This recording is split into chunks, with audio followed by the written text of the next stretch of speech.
This is the BiggerPockets Podcast, show 431. You're listening to BiggerPockets Radio, simplifying real estate for investors large and small. If you're here looking to learn about real estate investing without all the hype, you're in the right place. Stay tuned and be sure to join the millions of others who have benefited from BiggerPockets.com, your home for real estate investing online. What's going on, everyone? It's Brandon Turner, host of the BiggerPockets Podcast, here with a phenomenal show with my co-host, Mr. David Green. David, we just got finished recording, and that was crazy and kind of humiliating, but kind of amazing. It was humiliating for you. It was awesome for me to be a fly on the wall watching you be tortured by this guest. If anybody wants to see Brandon squirm, you got to watch this one on YouTube. Tortured. I was just glad when I pulled my phone up, it wasn't as bad as I thought. That's all I'm going to say is I felt a little vindicated right then. So, and then kind of a cool surprise came at the very, very end of the show that was just very fitting. So hang tight for the whole show. You guys are going to love it. But before we get to that, let's talk about today's quick tip. David, I'm going to give you today's quick tip ability. What you got? Well, this is very similar to one that we just talked about recently when we gave our Take Time to Think challenge. Yeah. So when we interviewed Neer, he spoke about what's the name of the book? You don't want to try the last name? Hey, y'all. It was something like that, right? Something like that. Sure. Yeah. What was the name of the Indistractable. Indistractable, yes. And by the way, I've gotten rave reviews on that podcast. Everybody really, really liked it. He spoke about finding ways to focus on what really matters. And today's episode is in that same vein. So Brandon and I issued the Take Time to Think challenge because what we want the listeners who are, in some degree, we're all struggling with how we can move our businesses forward or our goals forward. Nobody's completely oblivious to that struggle. But take time to think about where you're trying to go and what you can do to fix it.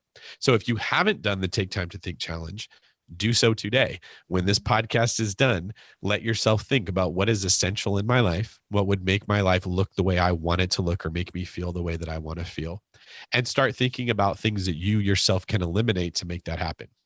Today's guest made amazing points, but one of the biggest one is we're always tempted to do more, but usually the answer is cutting out things that we're already doing that we shouldn't be. Kind of bring in Greg McKeown. I hope I'm saying his name right. Am I butchering that? I tend to butcher everyone's last name. McKeown. I think that's it. McKeown. We're going to go with that. Greg McKeown. He wrote a book called Essentialism, and it is one of my favorite books of all time. I love it. I've read it numerous times. And it's so important. So here's what the show is for. It's for anybody who feels like maybe you are overworked.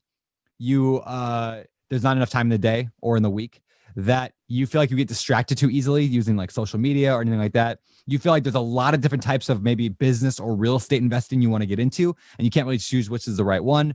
And for anybody who just feels like their life is not exactly the way the way they want it to be. So that's what this show is for. And again, pick up a copy of Essentialism. It's just awesome. But that's our interview. And like we said earlier, Greg puts me in the hot seat at some point for the last third of this show, and it is humorous and humiliating. It'll be great. Enjoy. So check out the show and then make sure you stick around for the outro, where Brandon and I are going to break down specifically how this material would apply to real estate investing and business in general. There we go. Without further ado, let's get to the interview with Greg McKeown. All right, Greg, welcome to the BiggerPockets Podcast, man. It's a huge honor to have you on the show today. It's great to be with you, Brandon. Thank you. Yeah. So like I mentioned earlier, it's before we started recording, I think I've read your book 10 times now. It's one of those books that I revisit. There's like a handful of books in my life whenever I'm in a spot where I'm like, I need to be reminded of this or to get back in that mode. Essentialism is one of those books for me. And they got, the highlighted and underlined and everything here. So I'm excited today to dig into this thing. So why don't we start? Go ahead. I felt the breath coming. No, you're the pro, man. You need to do this podcast. I'm going to listen while you do it because you're a master at this. Well, it's funny actually. I've been doing a lot of like not speaking. Well, yeah, I guess you call it speaking, like podcasts or other shows lately, and I realized a lot of my like things I'm talking about when I'm doing other people's shows, I'm like, oh man, I got that from Essentialism. Oh yeah, I pulled that story over here. So I'm just pretty much stealing everything from you anyway. So I'm glad to hear that it's been relevant for you and that it's been useful, and that's always an honor for me. Yeah, well, good. Well, let's get into it. So what is, for those who have not read the book yet, what is Essentialism? What does that mean? It's a way of thinking that you focus and figure out what is essential, and you eliminate everything you can that is non-essential, and then create a system to make it as effortless and easy as possible to do what really matters most. So that's 3 things: explore, eliminate, and execute. That's essentialism. So it's not productivity. I think there's an often belief that's like, oh, it just means get more stuff done. No, that's the distinction exactly, is that productivity is about getting more stuff done. Like you're in a coal mine, you're just trying to, shift as much coal from point A to point B, get it out.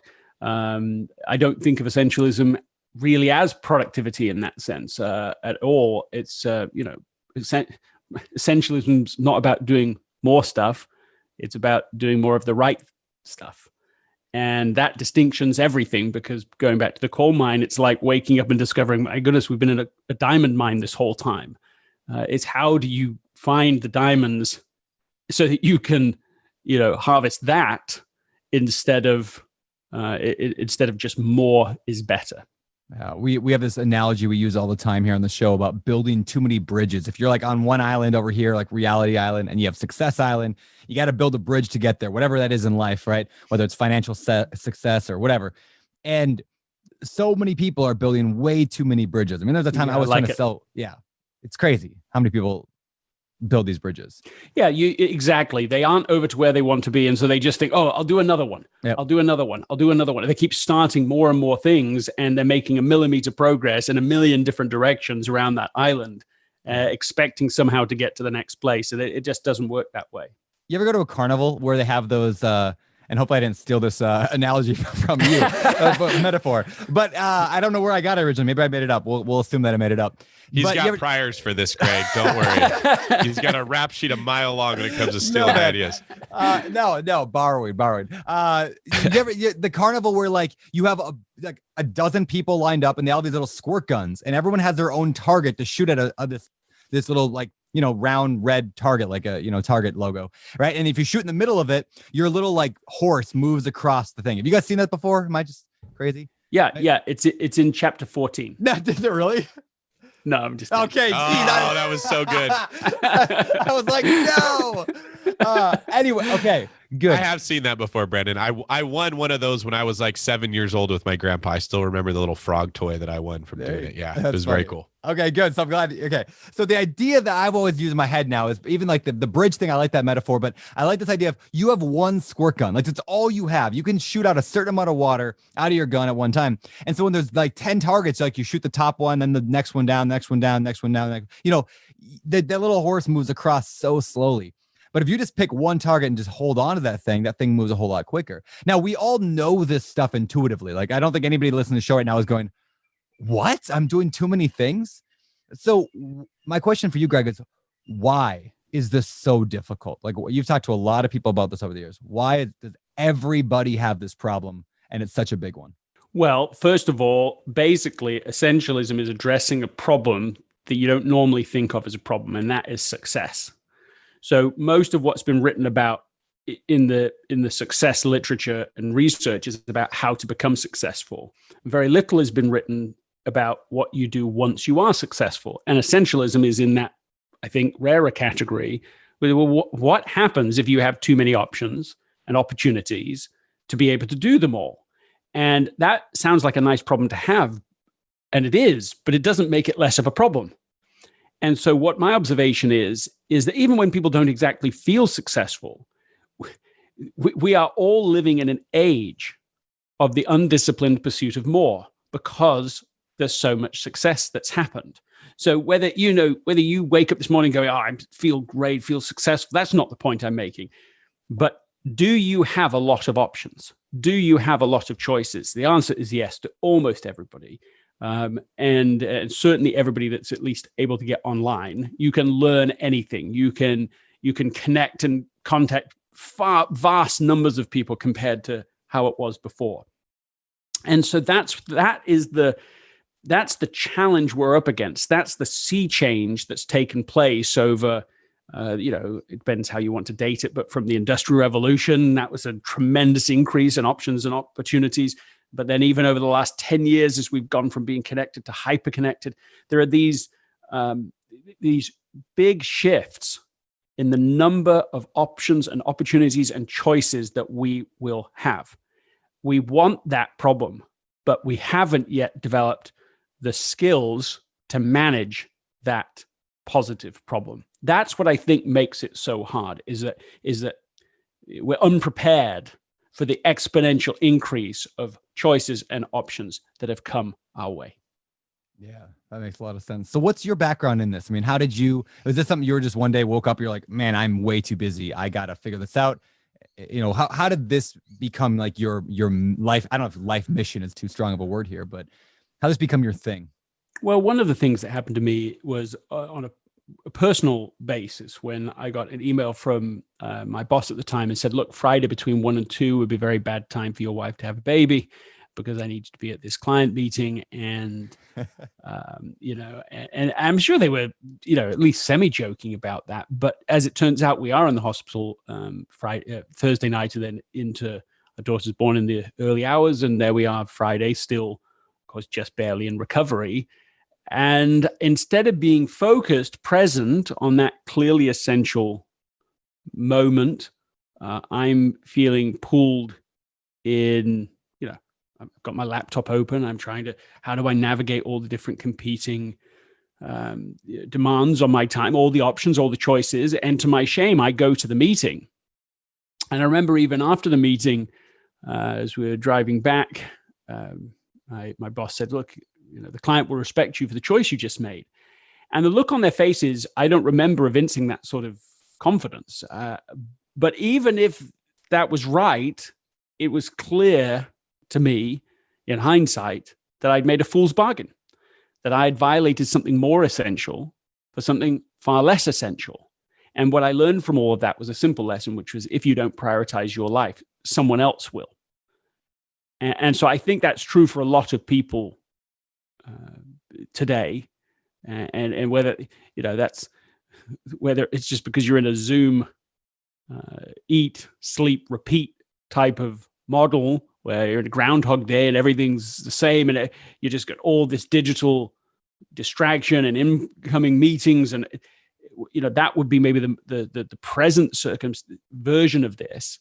But in the end, you've got to take control of the prioritization of your life. This is one of the key stories behind why I wrote Essentialism. So what are some symptoms that someone could recognize when they're not in control of prioritizing their own life? Yeah, I mean, I think somebody could just simply ask, look, have you ever felt stretched too thin at work or at home? Which, of course, now is often the same thing. Have you ever felt busy but not productive? Have you ever felt like someone was constantly hijacking your day with their agenda? I mean, those to me are questions that people can ask to quickly ascertain like whether they are in charge of it or whether other people are in charge of their life. Yeah, that's really good. It makes me think about in a business, when you first start, like let's take my business, for example, I'm a real estate broker. Your goal in the beginning is I got to find clients. You just run around trying to find as many of them as you can. And you get a couple of clients and now you have to service all of these clients. You have a million different tasks, maybe not a million, but many different tasks that you're doing for them. And at a certain point, you lose control of your own schedule and your own life because your phone is ringing and demands are coming in and you're trying to keep up with this crazy monster that you built. And at that point, you start desperately looking for help. How do I get someone to plug in to help me with some of these tasks so I can step out? And the game of what you're trying to accomplish is exactly what you're talking about, is how do I replace myself with the tasks that need to be done that are not essential to growing the business? And the better that you do that, the faster your business grows, the happier your clients are. The worse you are at that, the slower your progress is and the more unhappy you are. Would that be a fair assessment of kind of how this works in the world of business? Yeah, I love that description. And there's just two additional cautions I'd put on that, which is the first is to be careful as you get into that transition mode, as you're trying to about to shift the gear, is to not delegate what should not be done at all. So sometimes there's a risk. I remember talking to a small business owner, sort of 6-7 people in the business or something, and then for a variety of reasons, they reduced it down to a couple of people again. And their comment to me was like, what was everyone doing? Like they didn't know what value the people had been creating. They were all busy doing something, but when they removed 4 or 5 people from the equation, nothing changed. So there's a caution in that, which is be careful that as you scale, you aren't just giving away tasks that could be just eliminated altogether. That's the first thing. And I think that the second cautionary tale is just to do with hiring so carefully. It's another essentialist principle, right? It's less but better. It's to me, the principle that I came across, it sounds a bit harsh when you first hear it, but I'm not sure that it is. And it's hire slow, fire fast. And so it's yes, scale, but don't scale as a non-essentialist would scale. Oh, I've got all these people and all this stuff, and I'm just going to expand it. And that's just like the fastest way to die. Growth is one of the fastest ways to die, in my experience. Now, of course, you want growth. Of course, you want expansion. So it's all about how do you do it in a disciplined way? How do you do it in a way that you can be around for a long time, and you aren't just part of a sort of a whiplash, boom and bust approach? And I think real estate is especially vulnerable to this. I mean, I lived in Arizona in the time, in 2000, 2007, 8, right before the 5, 6, 7, 8, where everybody is giving up careers to be in real estate. Everybody. It was the weirdest sensation. No matter how effective they already were in their careers, how competent they were, everyone's got a house here and a house there, and they're flipping this and they're flipping that, and it was such a bubble.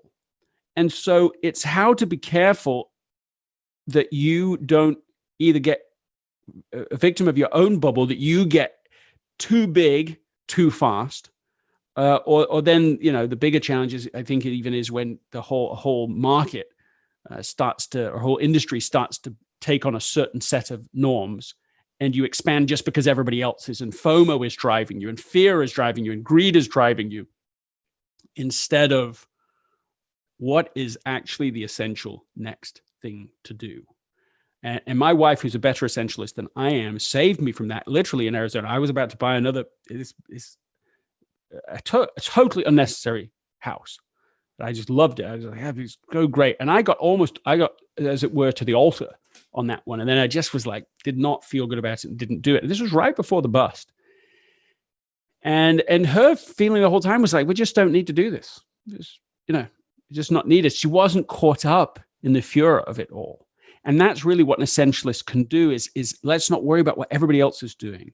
I'm going to have my own strategy, the thing that makes sense, the thing that's working, and be careful and disciplined in that way. So I say disciplined expansion and growth is the way to actually break through to the next level.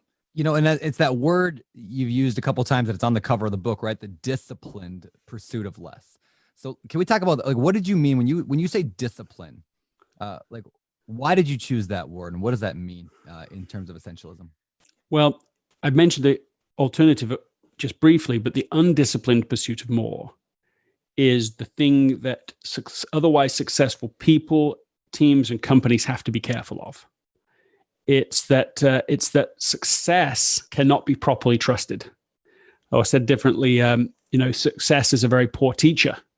It's Bill Gates who said that, and I love that he said it, and I love that he's credible in being able to express that you've got to not get caught up in the hype of success and opportunities, because then you overextend yourself and you do too many things and you take on too much stuff, and it starts to blow up. The disciplined pursuit of less is the antidote. Everybody just about uses the strategy of the disciplined pursuit of less in a calamity, right? Like just about everybody in the real estate industry was an essentialist the day after the bubble burst. Right now, suddenly, oh, no, well, we got to be careful about where our expenditures go. We've got to be careful what we invest in, and we've got to be careful. And everybody's an involuntary essentialist when everything's burning, when the house is burning, when the industry is burning, and so on. But that's the most expensive time to start to be an essentialist. What you want to be able to do is to do it when other people are all going crazy.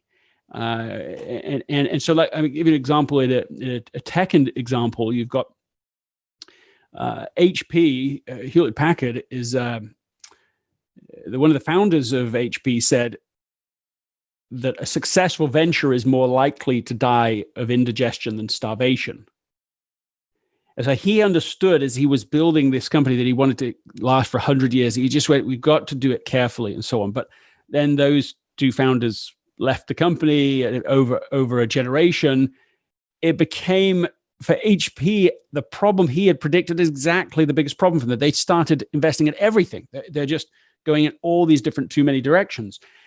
They came out, for example, at one time with a touch screen interface, like laptop, basically.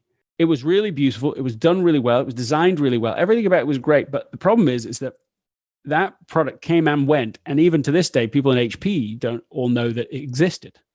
So you launch a major product, or at least something that could be really big in the marketplace, and people inside your own company don't even know you launched it. That is a fundamental example of like indigestion rather than starvation. You just did too many things. And that's just one illustration. And I'm contrasting that now to Apple, that has shown a much more disciplined pursuit of decision-making. And they're one of the really clever stories, or insightful stories about their culture and mode of decision-making is that they were working on the iPad. So the equivalent product is the one I just mentioned at HP. And as they were working on it, they're making lots of progress. They've put lots of energy into it. And then they decide, hold on, really, there's a phone market. And now we've got the phone market and we've got this iPad possibility, or not product, not markets, just products.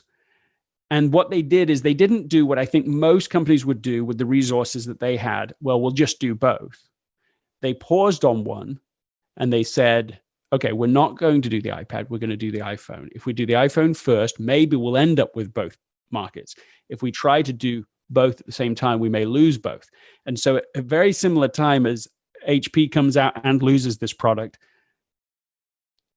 Apple's choosing not to do it yet, do the iPhone, and then later got the iPad market. That's a case study contrast in what it is to be undisciplined in your decision-making. Well, I'll just do both. I'll do everything. And a disciplined pursuit where you're saying, which is the trade-off I need to make in order to get to the results I really want down the road? So this is really good and really applicable to a lot of people listening to the show right now who, again, our audience is largely real estate investors, right? They want to invest in real estate. They want to be that guy back in 2008 that can quit their job and, flip houses or whatever, buy rental properties, whatever. But the problem is, and this applies to every business, is in the beginning, people don't know what that line is, right? They don't know that, the iPhone is better to pursue than the iPad necessarily because they're not established yet. So how do you recommend, or how do you balance the idea of, when you're just beginning something, the idea of being open to lots of things versus being focused? How do you balance that? Yeah, so I think this is what I would say in the early days of any venture. So there are these three principles I've mentioned, but let me mention them again: explore what's essential, eliminate what's not, and execute by making it as easy as possible. So I think in the early stage of any venture, you just flip the order. You explore, execute, eliminate. So you're exploring is like you're setting a hypothesis. You're saying, well, what could be the essential way? And I think the primary way you do that is actually by just asking people, learning from people, and admitting as fast as you can your ignorance. Not pretending you know anything. Just telling people, I know nothing about this. Can you tell me everything that you know about this? Can you assume I know nothing and go and just keep on being in that state? So you're accelerated your learning. Then you are quickly eliminating. So you're quickly executing. You're going to try something out. Small bet, fast. Then you eliminate, also fast. So you're making the cycle as small as possible in the early stages. You're reversing that order, as I just mentioned. And you're just in this rapid learning process.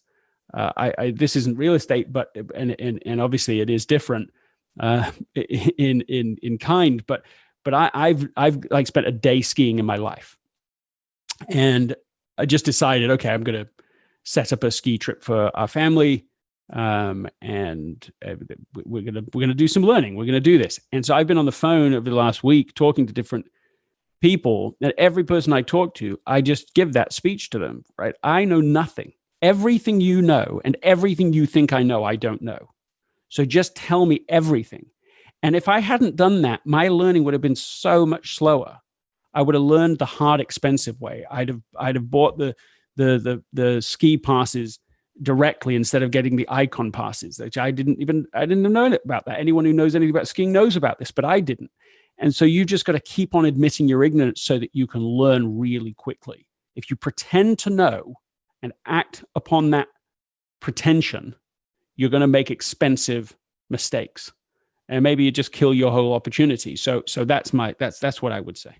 Yeah, admitting your ignorance. I really like that. That's one of those quotes that I want to like blow up on a sign and put on my wall, like just to remind myself, like, oh, even like, hey, I'm successful in a lot of areas right now, like, but there's a whole lot of areas I'm not successful in, and even the ones that I think I'm successful at, it's only because I'm comparing myself to somebody who's not as successful, not as far down the path. So I just had I've got to know Arianna Huffington over a period of time, and she was one of the first people I had on the What's Essential podcast, and it was still in the midst of COVID, so I definitely did not know anything about podcasting. I partnered with a company, Wheelhouse, to do this, and then suddenly COVID happens, and I mean, I'm literally using the worst equipment. I know nothing about this. It's definitely like a starting from scratch thing. And when I called her to record her that day, she just admitted ignorance instantly, because she was also in a similar situation. Even though she has like a successful podcast and so on, she was not used to doing any of that from home. And so she just was like, oh, hey, listen, I'll just learn from the best, which of course wasn't me. But the fact that she says it that way implies something really positive, that she's not going to pretend to know something that she doesn't know. You just ask the obvious question, ask the dumb question, just keep asking. You can learn. I think you can 10x your learning speed, your capacity, not by being more intelligent, but by being more honest about your ignorance. I'm gonna let you jump in, David. I've been hogging the mic here for too long. So one thing as I'm listening to you talk, I'm realizing that a huge piece of doing this successfully has to do with maybe having the courage to say no. And I always think about, well, what would make that hard? And I'm sure that there's some psychological traits where if maybe you were in a situation in life where you did not have a lot of opportunity, let's say you grew up without any food, gluttony would be a much bigger struggle for you once you get around, there's food everywhere, because you're in this scarcity mindset of, if I don't eat it now, maybe it won't be there tomorrow. And like you mentioned, that the problem becomes indigestion, not starvation. So having studied this, do you have any advice for people who maybe struggle with fear of missing out or FOMO, and it's extra hard for them to say, no, I will not take that opportunity because I have faith that if I say no to the wrong things, the right thing will come? Oh yeah. I mean, there's two things that you make me think of. The first is just, every time you mention FOMO now, anytime anyone says that to me, I just had Patrick McGinnis on the show, and he's the person who came up with the term FOMO. So that's like a pretty good mic drop moment right there. Anyway, right? He's the first person to publish that term online, and now it's in the dictionary. But he had some really great insight about FOMO, and also a similar thing, which is FOBO, which is the fear of better options, where you're always looking for something that could be better than one you have, and you're worried that somebody else has that option, and so you're just in this endless unhappiness cycle. Because something better exists in the world, and it probably does, but you don't want to have to spend your whole life in indecision or in chasing everything. So anyway, that's sort of my FOMO thing. Your question is more subtle, though, if I understood it right, which is just if somebody knows hunger, if somebody and that literal hunger, I think you specifically said, but also just other kinds of hunger where there wasn't money growing up. Other people seem to be able to go off and do things. Other people could have new shoes, new cool, in England, trainers. That creates a hunger in you.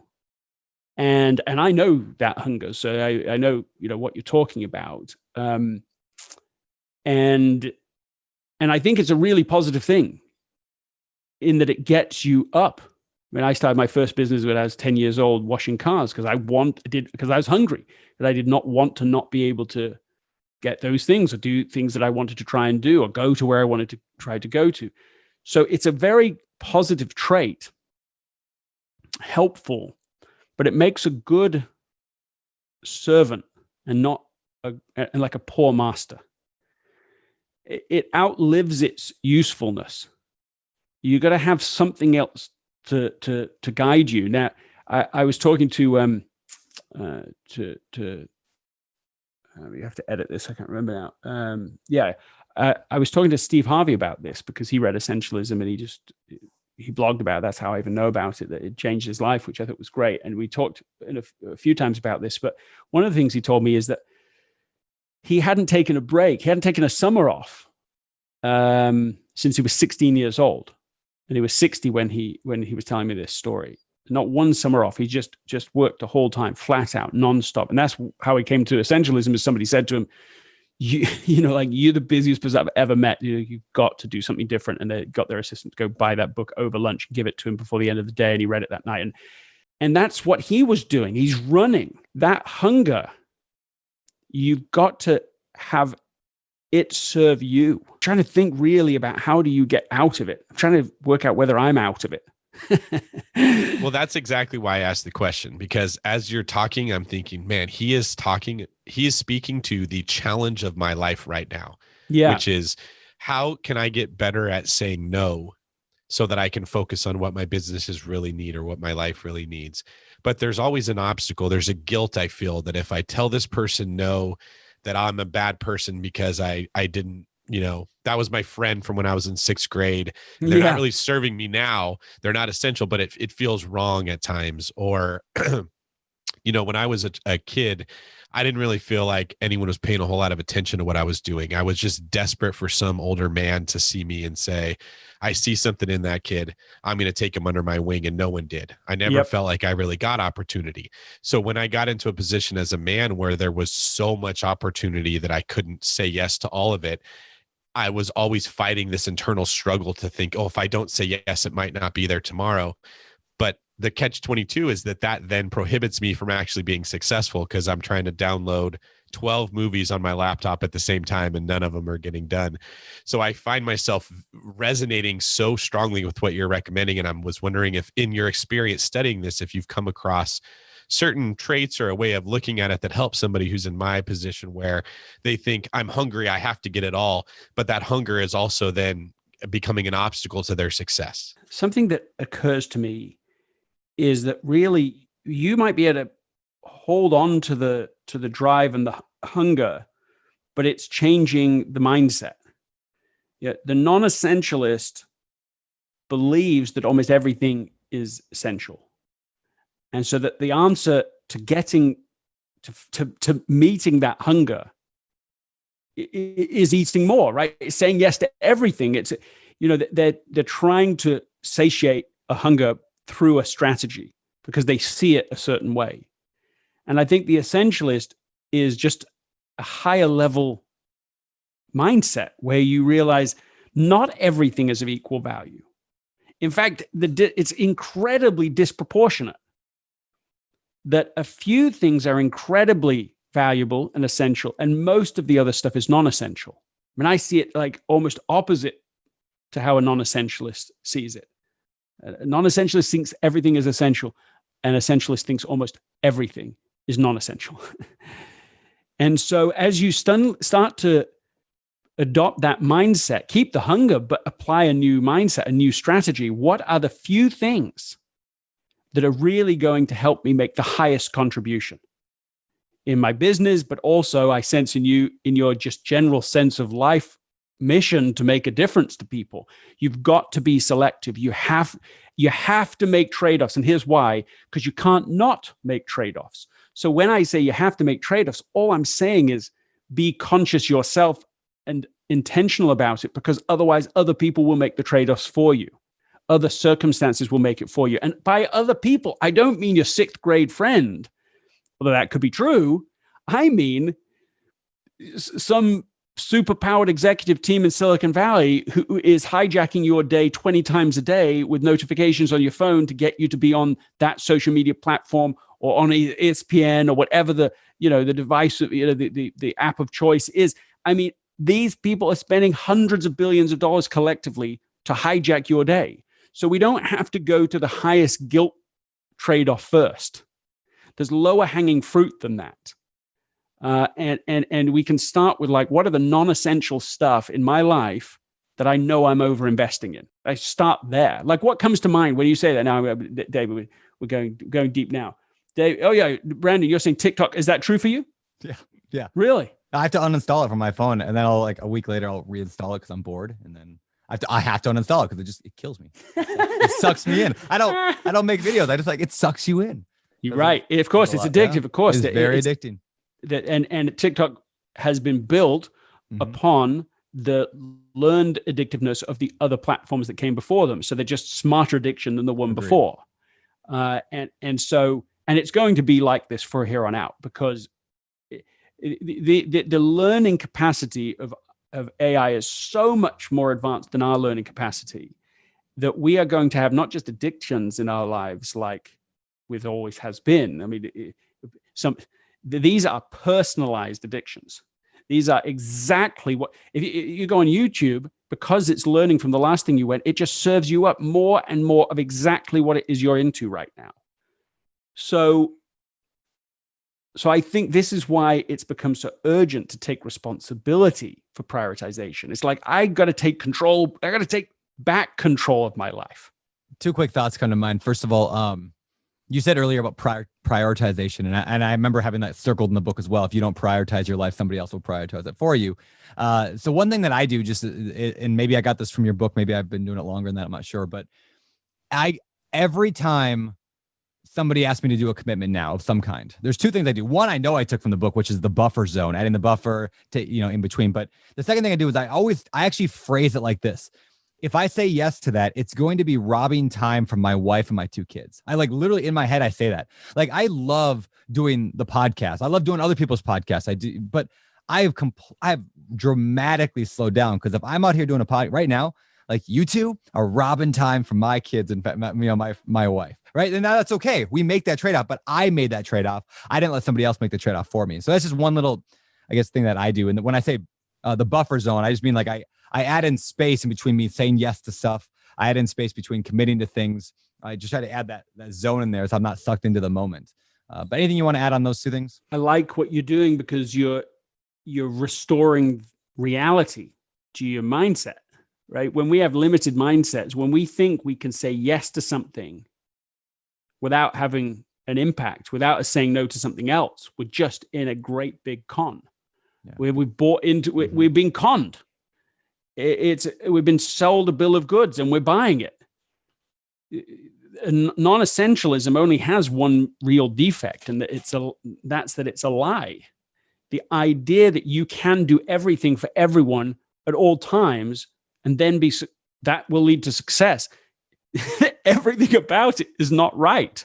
Everything about that equation isn't valid. You cannot do everything for everyone. And so your attempt to do it will not produce the outcome it's promising. It will not live up to what's promised on the packaging. So you saying to yourself when the request comes in, and I want to again emphasize, it's not just when the request comes in, but when the TikTok comes in. Yeah, it's when somebody emails you, okay, that's one thing. Oh, can you help me with something? Okay. But then when the TikTok notification comes in, use that same sentence in that situation. If I watch TikTok, I am taking time away from my wife and children, because that's exactly what's happening. And so I really try to encourage people to do, and we could do it right now if you're interested. Do you want to do a little intervention? Should we do it live? Let's do it right now. Okay, so here we go. So Brandon, I want you to tell me what is something that's essential for you right now, highly important that you're underinvesting in. First thought. Go. You've already had it. Okay, I was gonna say my daughter's ballet. I was gonna say I should be more involved with her on that. Okay, and why does it matter to you so much? Because I will never get that time back, and I'll regret that. Yeah. Why will you regret it? I will regret it because, I mean, at the end of my life, when I look back, I'm never going to, I don't know if this answers the question, but I'm never going to say I wish I would have worked more. Never going to say I wish I would have even surfed more or walked more. I'm going to say I wish I would have spent more time with my family, because that's number one. You're worried that at the end of your life, this will be like actual life regret if you don't spend this time now with your daughter. Yeah. Why? Why will that be something that you would regret in that moment? I would say because I value being a good father above almost everything else in my life. Like that's like value number one. It's really close to your highest value. It's up there in your very top tier of what matters. Why is it so important? Why is it one of your top values? I mean, part of it is because when I was a kid, I suppose you could say, because my dad's awesome, but my dad worked a lot of hours.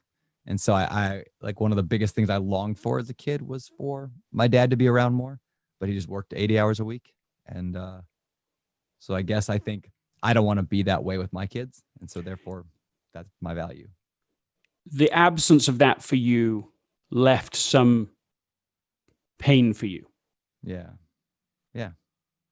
What would success look like for you in this area? When you say ballet, what does it mean? Are you talking about talking once a day with her, asking how it's going, checking in once a week? Is it going to something with her? Like what would the adjustment be concretely? Yeah, I'd say it's probably going with her more often. I mean, I maybe once every other month now. Okay, so you're at once every other month. What would success be for you? I don't mean perfect, just what's solid progress for you? Let's say every other month, probably. I'm sorry, every other week. Every other week, right? So you're doing it once every other month. You're doing it once every like 8 weeks. You want to be doing it every 2 weeks. How long does it take when you go? An hour. So you're looking for an additional 3 hours. Yeah. Over a 2 month period, right? Yeah. You're looking for 3 more hours every 6. Yeah. Every 2 months, correct. 3 more hours every 2 weeks to do it. Okay. Tell me non-essential stuff that you're over investing in. You mentioned TikTok right off the bat before. How much time are you spending doing TikTok? The clock is ticking. Yeah, I don't say that much. Yeah, nobody, including you, believes that. I was gonna say I'll go like a week without it at all because I'll uninstall it, and then I'll be like 20 minutes a day. Anyone who's uninstalling an app from their phone has a problem. Let's go 30 minutes a day. So that's 3 to 4 hours a week where I'm probably aimlessly scrolling either TikTok or Instagram. Could it be more than 30 minutes a day? It could be, but I don't think so. I'm probably afraid to look at my phone to find out. I mean, there is a way to tell. There is a way to tell. Don't worry. I don't need to. I can pull it up, but I would say. All right, go on and pull it up. You just offered it now. Now let's pull it up. Let's pull it up right now. All right, hold on. Pulling it up. All right, so screen time. Let's go last week. We'll go last week because I think it was on there the whole week. Daily average for my whole phone, my daily average is only 2 hours and 16 minutes, which is about the lowest it's been in a while. Oh, but last week was much higher. Okay, it wasn't terrible. It wasn't terrible. Last week, total time on TikTok was 1 hour and 2 minutes total. So that's not terrible for last week. Instagram was 3 hours and 21 minutes. So maybe I'm misjudging what I'm spending my time doing. Okay, so there we have 4 hours. Yep. But actually, you're only looking for an hour. Is there what is the benefit? Like when you look at those two things, do you find yourself going, but I like TikTok. It's good for me. It de-stresses me. So I do want a bit of that in my life. No, it actually makes me angry. Most of the time it makes I get irritated after Instagram the same way. Especially with like a lot of the last few months of politics. It's been so you're telling me that not only is it unimportant, it's actually negative. Yeah. Yeah. So if we could find a way to make a trade-off between Instagram, TikTok, you would have found, I mean, vastly more time than you need to be able to make this Dramatically time with more. your daughter. Yeah, dramatically. Is it a trade-off that you would like to make? Or inside are you like, you know what, Greg, I want my vices. I just want this. No, it is a trade-off I am very happy to make. So that's like step 1 and 2. We haven't got to step 3 yet. That's what we need to do. Step 1 is what's essential that you're underinvesting in. Step 2 is what's essential, non-essential you're overinvesting in. So that's the explore and the eliminate. Right now we know what the changes we want to make. So you move into execution. And what people normally do when they come to execution, when they normally think of the word discipline, they're thinking, well, I got to just, got to make a decision and force it and do this. I'm going to do this. Willpower. And I do believe in the power of decision making. I mean, you can make a choice. I am confident that you could make a choice to go, I am off this and I'm never going on TikTok again. People can make those choices. So I'm not trying to diminish that to zero.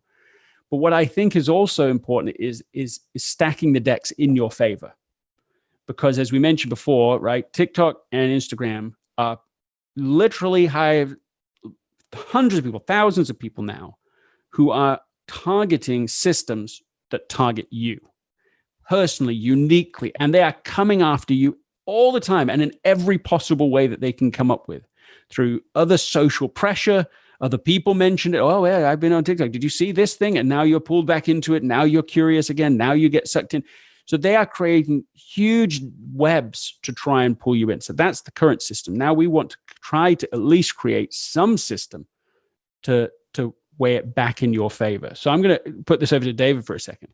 So David, what can Brandon do to make this easy, or at least easier, to make the trade-off we've just described? I think he could make a rule that he only looks at TikTok if he's with his family. So maybe Rosie or Wilder has to be with him when he's looking at it. And as long as their attention is there, he can do it. But when they get bored with it, he's going to naturally put it away and go do something else. He could also schedule some time in his day for that, like whatever you want to do to recharge your brain. I thought you made a really good point, Greg, that there sometimes is some value to what we may call mindless scrolling or whatever, because it's like a recharge. You can't just focus on business all the time. You can't just lift weights all day. You have to regroup. And sometimes after I just watch YouTube for 2 hours, I'm in a much better mood and I'm way more likely to go on the forum at BiggerPockets and communicate with people because I'm happy and I'm charged up. So he could look at, if I do this, it's for the purpose of kind of de-stressing so I can be a better, more present parent to the things that matter more, and only using it for that purpose. Well, what about this? Let's go a little more extreme with you, Brandon. What if you just give the password to David? The password to open up different apps, like put on an app. TikTok and Instagram, and only he has the password. I could definitely do that. If this is literally based on experience with somebody that I was coaching who had, I mean, you based the way you said that, you were like, no way, I'm going to do that. The body language and tone did not support an action, but I worked with somebody who was on Instagram 14 to 18 hours a week. And so he had a part-time job being on Instagram, just scrolling, this doom scrolling. And so what he did is he gave his password to someone else, and all through the week he couldn't access it. He could only access it, I think, maybe on the weekends or something like that. Yeah. And maybe that's how it would be for you. So you're already self-policing it right now, but maybe you just go, these tools are too powerful for me. Yeah. I don't want to use up my precious discipline managing this and having this battle. I'm just going to give it to somebody else. So they are managing this for me. They just take care of it. It's gone. I don't have to think about it anymore. Brandon, are you up for the challenge? I'm up for the challenge. Would you give it up for 2 months? Up entirely or up for like unscheduled time? Yeah, that was amazing.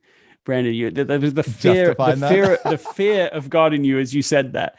You're like, hold on, man. Hold on. What are we really committing to here? He's going to start talking like Gollum from Lord of the Rings any minute now. My precious. TikTok, I would say, yes, I could give that up for 2 months, no problem. Instagram would be much more difficult to give up.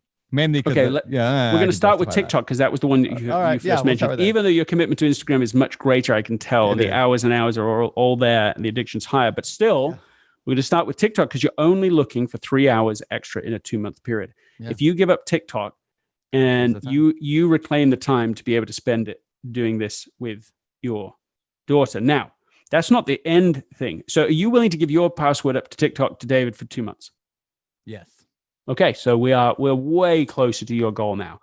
David is going to be your accountability partner. He's going to help keep you to this. Everybody listening to this, of course, you've got lots of social pressure on your side. You have positive peer pressure, and that's exactly what you want because you want that to help you live by your values. When you get to the end of your life, you are going to be glad that you had social pressure helping you to do what you say to me is essential. So. Okay, what else can you do? Now that got you sort of the time rebate, but that's not getting you the action to become effortless. We want this to be as easy as possible for you to actually fulfill your commitment to your daughter that you're making here. So what can you do to make it so that you will not break this commitment? I mean, I live by my calendar. So if it's on my calendar, I do it. Like I'm a slave to my calendar. So you can put it on the calendar. I can put it on the calendar. Yeah. Okay, that's another step. What else can you do? I mean, I'll tell you one thing you could do. Yeah. You can talk to wife. Yes. Yep. Wife. Yes. Heather. You can talk to your wife, Heather, and you can tell her about this deal that you're making. Yeah. How would you explain that? I would tell Heather, just that. Hey, I want to help. Exactly what we just talked through. That.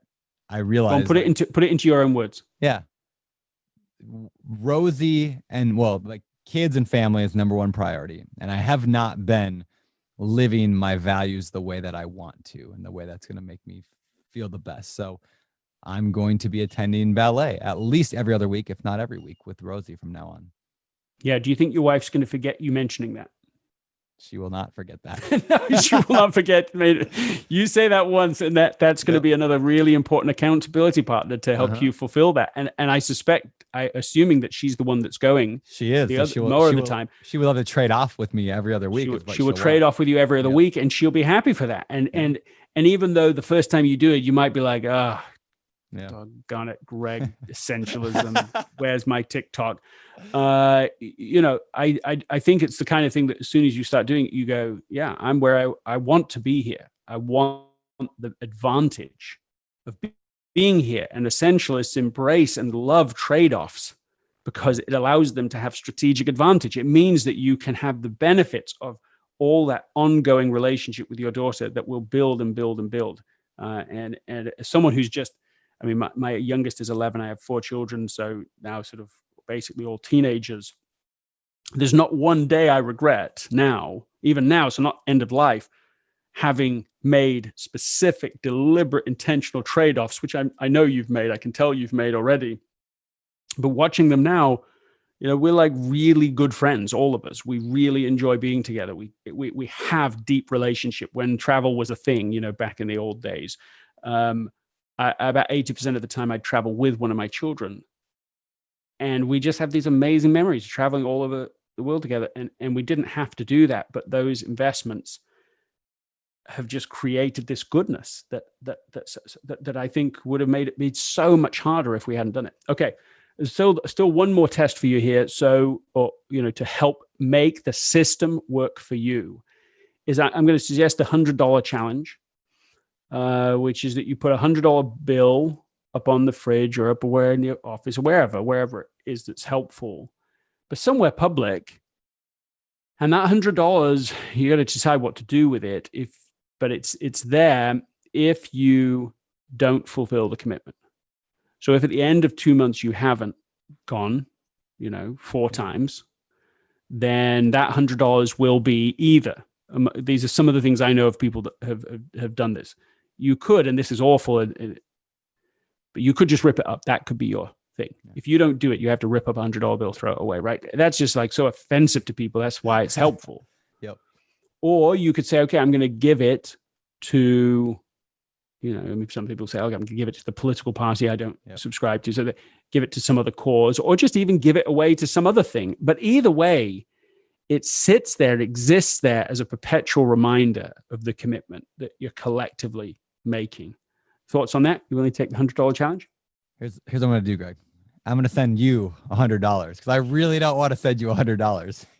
If I go, that's what I should do from now on. From now on, you could make a lot of money. From now on, I'm going to have the $100 challenge become to me. Yep, that's funny.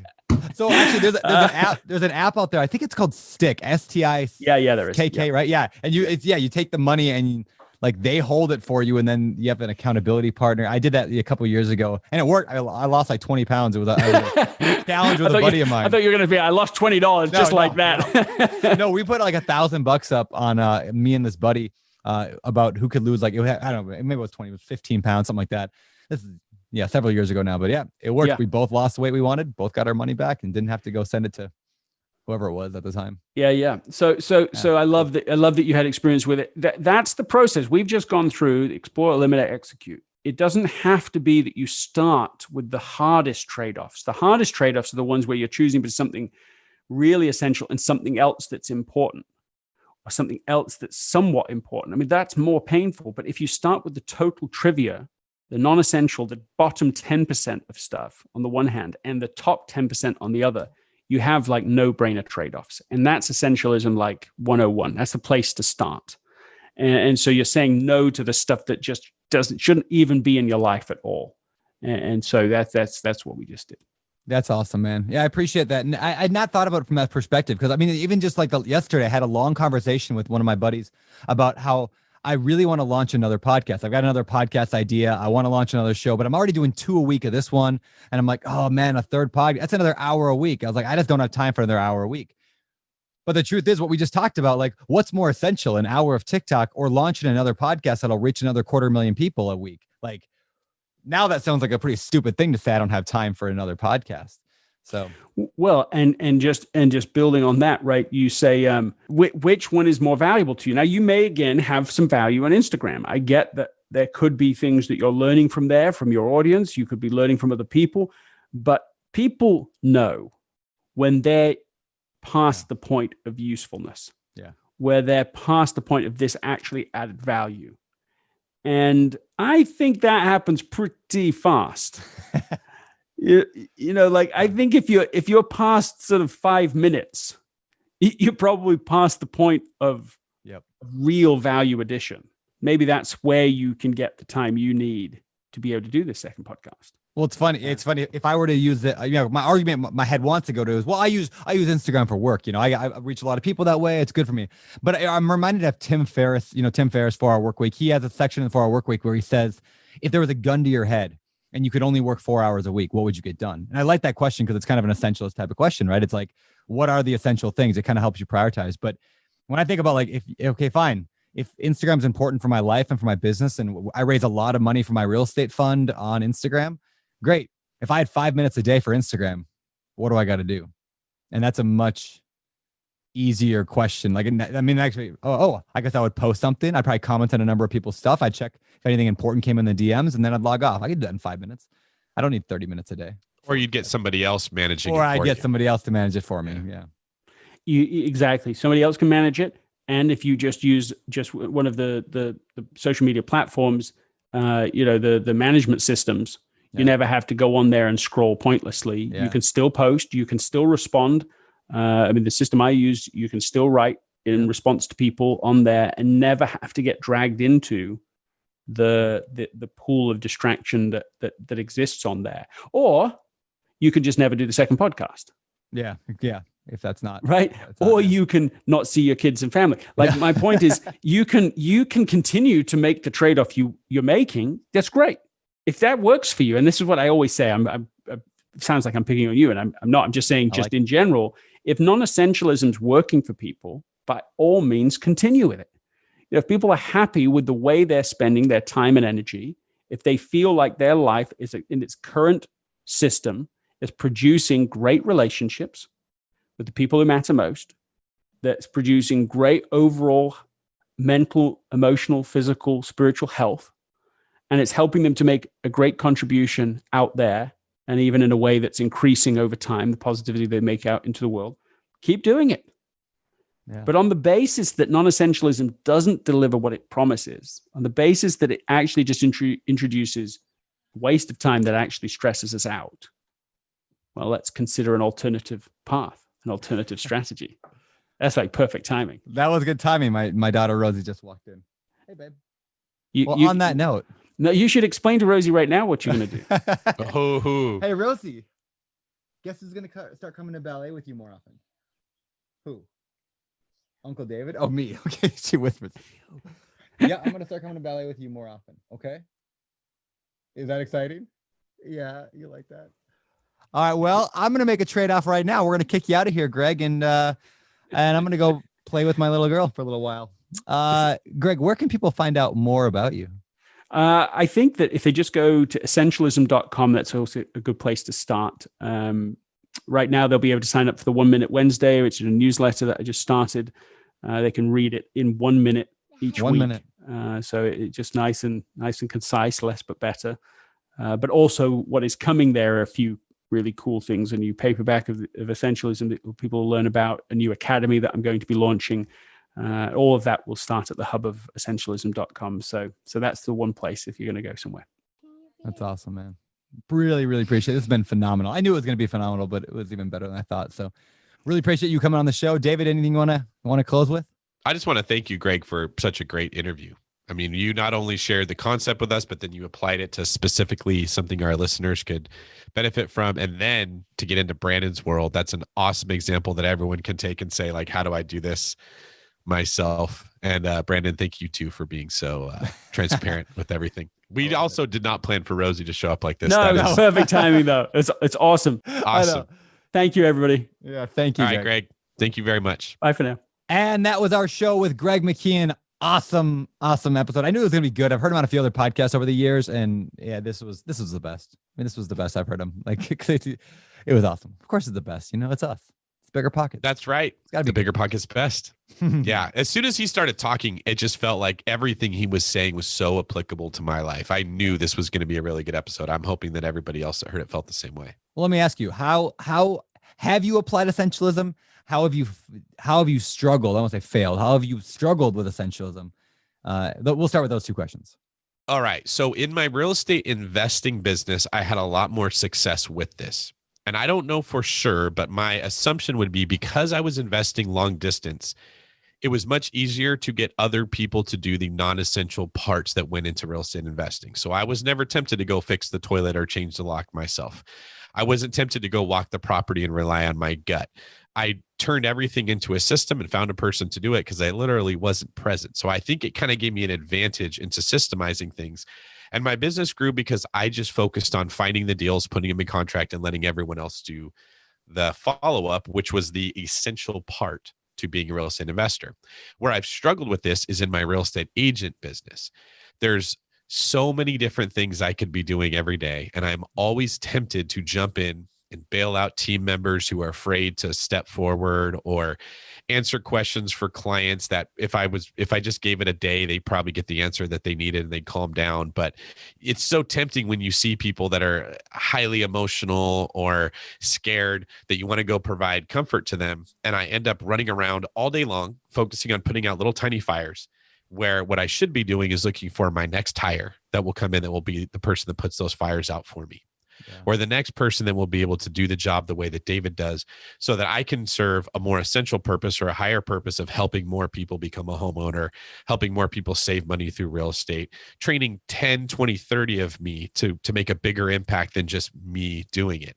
So when he started speaking about essentialism, I realized this is my every day when I get out of bed, I'm going to work and I'm praying, help me to do this better. And then I'm failing in different ways throughout the day as I don't. And it was so applicable to what I'm going through. And I realized what I did with my real estate investing, I did this well. With my real estate agent business, I have not done this well. And when I look at the difference between my experience and those two things, it's wildly different. Yeah, it's really good, man. You know, a lot of times we talk to real estate investors, up and coming ones, people who want to get into real estate, and they say they don't have time for it. I hope that more than anything else for you guys that are listening to this show right now, that practice that I went through at the end there with talking about TikTok and, my daughter's ballet. I hope that you realize like that applies to you as well. I'm sure in some ways is everything's a trade-off. Real estate investing does not take 40 hours a week. It doesn't take 30, it doesn't take 20. It takes a few. Like if you work 2 hours a week on your real estate, you could start buying real estate like now. It doesn't take that much work. If you are focused on the essential stuff, get a good real estate agent to hook you up with some leads that come in, and then you just go and run the numbers on them. It takes like 10 minutes to run the numbers. That's an essential task. Maybe like having a sit down meeting with a local real estate investor. That's a pretty essential task. Do that. But like, there's not that much involved here. Like go call up a bank, get pre-approved, submit some paperwork. That kind of stuff doesn't take much time.